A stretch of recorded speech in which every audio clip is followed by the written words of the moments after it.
So guys, ito yung kasunod no, na una ko na video. Nakakain muna kami na tikim na ako sa fries.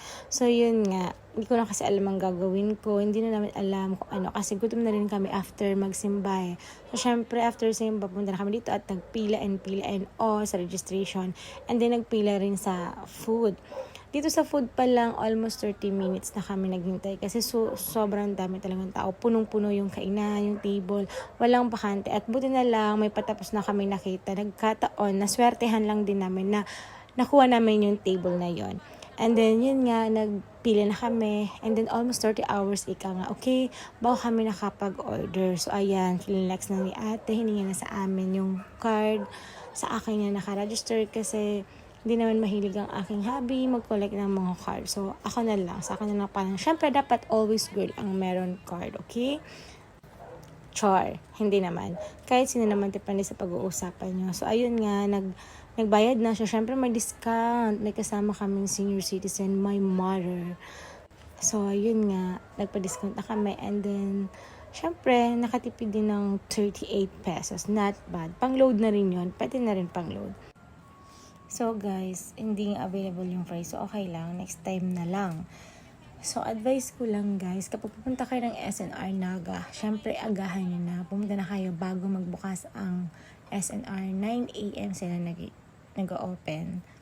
So, ang gawin nyo, pumili na kayo para yung mga buy one take one, hindi kayo maubusan. Lalo na yung mga muffins, nakatipid na din kayo din. Kung lalo na magpapasalubong kayo, tipid na yung buy one take one na muffins. Yung animan, 6 pieces, sulit yun.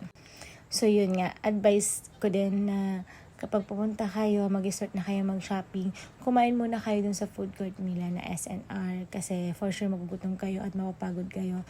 So dapat busog para may energy mag-shopping. Kuha doon, kuha dito, kuha anywhere.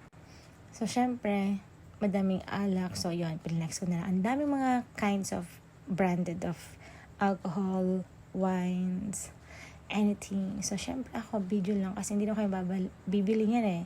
Kasi hindi naman kailangan and then, yun nga, masyadong pricey. So, it's not practical to get it and to buy it. So, ayun nga, another tips is, huwag kayong bibili ng mga vegetables sa SNR and mga pagkain na ulam kung hindi naman talaga kailangan.